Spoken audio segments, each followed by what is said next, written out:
Hey, what is up guys, VayHoz here, and today I'm going to be showing you how to make two sounds in the Snowcone by Must Die song. And here's what they sound like.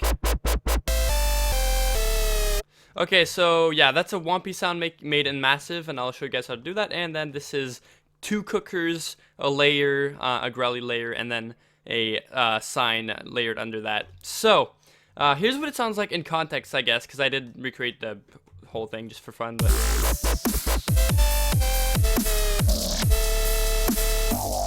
Anyway, I didn't exactly nail these sounds over here, but anyway.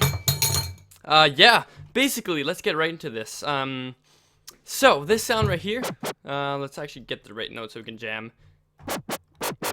Okay, so that is a AI, first wavetable like that, on a bend plus minus, and position is 56 for wavetable. Intensity is at 67, and then amp is at 64, so make sure you get those values right. Modern talking for the second one, so 77 for the wavetable position, bend plus minus, intensity is at 35, and amp is all the way up. And then we've got a squelchy wavetable position, 78, intensity up all the way, and it's on bend plus minus, amp up all the way as well. Don't worry about the modulation os, we're not using it in this case, so whatever. There's a little bit of noise, levels at 6 if you're wondering. Then we got a scream filter, just put the cutoff at 52, and scream at 46, and resonance at 81. So yeah, that's it. We're only using one filter, so don't worry about the mix. Just leave it as is, probably, unless you didn't do the new sound, in which case you want to have full mix 1 and then this all the way down. Okay, on the effects we have a classic tube, dry wet 29, drive 23. Make sure you have that. That's pretty important actually. Ish. I mean, it just adds some crunch, I guess. Then on the EQ section, we've got 73 for the high shelf, and that's actually it here in this case. Nothing is really going on in the voicing, actually. And then we've got restart via gate, that's hit here. That is pretty much it, actually. We're going to go and go over the LFO real quick, so make sure you put that on the cutoff all the way. Okay, and then make sure it goes on the intensity as well. Hold on, I got something here. What is that? Okay, whatever. So yeah, make sure it goes on the intensity too. Not too much though, maybe. I'm not sure how much. Just try to copy exactly what you see here. So yeah, pretty much cutoff, intensity. That's it for the LFO. That's how you make that sound. There might be some post-processing. So right here, I did high pass at 105 hertz, and at 315 I did lower the frequencies. I found it was a bit muddy. If you like it, then you can always, keep it, but I mean, I just decided to get rid of that. Boost the high ends a little bit more. There's a lot of high end in this song, so I figured I'd just, keep boosting the highs. Then distortion, that just adds, there is the LFO doing the cutoff, so that means it's automating volume almost as well. So that just adds some nice stuff in between the volume drop that there is, I guess. And then we got here, more high end. Once again, reduce that section in low mids, and high pass at 137. Okay, that's it for that sound. If you're gonna use it, make sure you layer sub bass under it and sidechain it or whatever. I'd highly recommend editing it though, because I mean, you don't want to copy just straight up a Must Die sound. But yeah. Basically that's how I remade that sound. And let's go in the second sound. So that would be this part here now.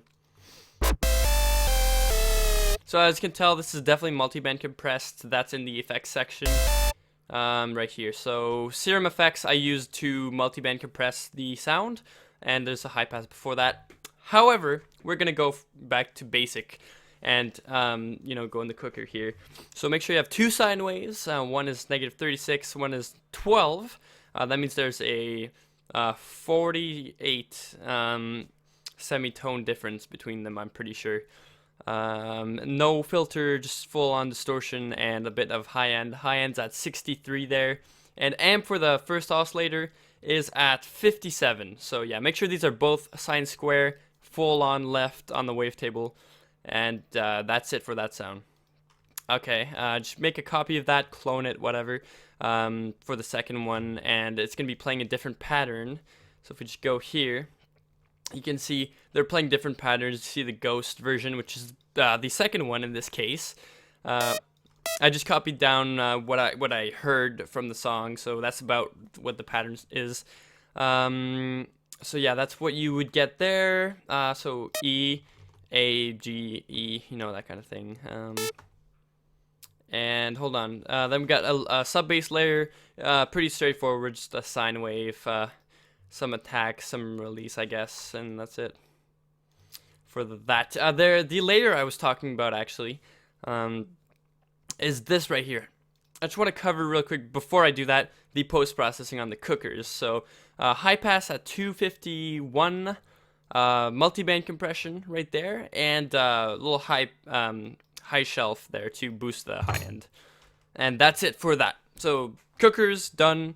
We're just gonna cover the layer that's under there, which sounds alone like this.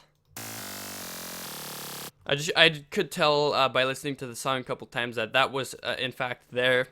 Not sure if that's the exact patch, but once again, so we got a chrome there, first wavetable. Second one is a bend plus minus. Sorry, the spectrum thing here, the morph method, is bend plus minus on the first one. So 68, 54, amp up all the way. On the second one, that would be AI, so 53, bend plus minus, that would be 65, and then amp up all the way. I do have a phase there on the first oscillator, so pitch is at 0, and then it's at 14, the value there. In this specific patch, I did enable restart VayGate, so yeah, just enabled that. Put the phase of that first oscillator at 90. I just thought that was interesting. It kind of set the tone for that bass, so it was pretty important. Then I have a double notch. The cutoff's at 33, resonance is at 15, and I do have a C-tube distortion, so 3150. Those are the values.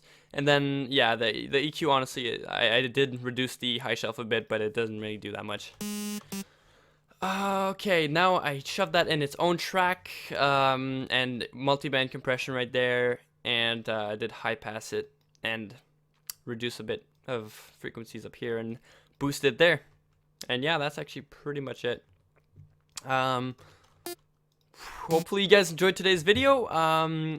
If you're wondering, before I end this off, you know, the little pitch bend here, that was done very simply using the up down here. Make sure that's up 12, down 12. Same for every oscillator that you're going to be modulating the pitch for. So do that for the sub bass, do that for the cookers. And then what you do is just set the pitch bend range to 2, create automation, and then you just curve the automation once. Then you only have to link everything else to the automation that you linked it to. Like this, basically. You right click, link to your controller, new link, and then you find it wherever it is. So yeah, hopefully you guys enjoyed today's video. I know I did go pretty fast, I guess, 8 minutes for 2 sounds. But yeah, hopefully you guys enjoyed today's video. Please be sure to smack that like button if you did, and I'll see you guys later. Alright, peace. See ya.